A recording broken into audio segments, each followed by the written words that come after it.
गंगाराम कांबळे शाहू महाराजांकडे बावडा बंगल्यात घोडेवाला म्हणून नोकरीला होते. अशा या घोडेवाल्याच्या नोकरीत त्यावेळी मुख्यतः दलित समाजातील लोक कामाला होते. या दलित समाजातील उपजातीचं उदाहरणार्थ महार मांग यांच्यातच जातीभेद होता. गंगारामने विचार केला की प्रथम आपण आपल्या जातीतील जातीयता नष्ट केली पाहिजे, त्यानंतर इतर जातींशी लढा दिला पाहिजे. मांग जातीतील ते मोत्तद्दार होते. या मोत्तद्दारांना आपल्याबरोबर घेऊन गंगाराम जेवू लागले. जेवल्यानंतर तिथे एक हौद होता. त्या हौदावर ते सर्वजण पाणी पिऊ लागले. वाड्यावरची नोकरशाही अद्यापही संपुष्टात आली नव्हती. शाहू महाराजांच्या प्रयत्नाला यश येत होते. मराठ्यांच्या हौदावर गंगाराम व त्याच्या सहकाऱ्यांनी पाणी प्यावे हे वाड्यातील काही व्यक्तींना सहन झाले नाही. पाणी पिण्याचे नेतृत्व करणाऱ्या गंगारामलाच धडा द्यायचा हा निर्णय पक्का करून एक दिवस गंगारामला लाथाबुक्क्यांनी चेचून काढले. एवढे चेचून काढून देखील त्यांचे समाधान झाले नाही, म्हणून त्यांनी नवीन एक युक्ती सुचवली. त्याच वेळी घटना घडली. त्यावेळी नोकर वर्गात जुगाराचा नाद होता. जवळच इन्फ्रंटी होती. या इन्फ्रंटत संताराम नावाचा एक शिपाई होता. त्याला जुगाराचा नाद होता.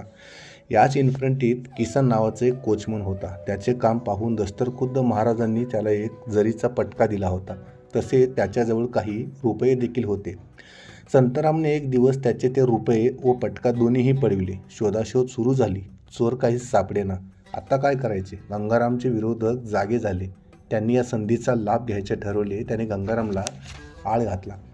अहो, मी नाही चोरले पैसे. काकुळतीला येऊन गंगाराम म्हणाला, खोटे बोलतोस. तुझ्याशिवाय इथे चोरी करणारा दुसरा आहेच कोण? नाही हो, देवाशपथ मी चोरी केली नाही. गंगाराम हात जोडून बोलू लागला. चोरी केल्याचे कबूल करतोस की नाही? हौदाला शिवायला पाहिजे काय? हौद हा शब्द ऐकताच गंगारामच्या लक्षात आले की हे आपल्या विरुद्ध षड्यंत्र रचलेले आहे. जमलेल्या हिंसक श्वापदांनी मार मारून गंगारामच्या अंगावरचे कातळे देखील ठिकठिकाणी चिरून काढले. तरी देखील त्याने चोरी मान्य केली नाही. शेवटी गंगारामला पोलीस प्रमुख फर्नांडिस व फौजदार म्हैसकर यांच्या ताब्यात देण्यात आले. पोलिसांनाही गंगारामची दया आली. शाहू महाराज त्यावेळी दिल्लीला व्हाईसरॉयांच्या भेटीला गेले होते. ते येताच सोनतळीला जाऊन गंगारामने आपली पाठ दाखवीत आपली सर्व कहाणी सांगितली. महाराजांचा क्रोध अनावर झाला. ज्या लोकांनी त्याला मारले त्या सर्वांना त्यांच्या समक्ष बोलवून घेतले व हातात घोड्याची कामाची घेऊन त्या सर्वांची पाठ गंगारामप्रमाणे चिरून काढली व गंगारामला प्रेमाने जवळ घेऊन त्याच्या पाठीवरून हात फिरवीत डोळ्यांतील अश्रू वाट मोकळी करत ते म्हणाले, जा, तुला नोकरी माफ केली. तो कोणताही स्वतंत्र धंदा कर. लागेल ती मदत माझ्याकडून घे.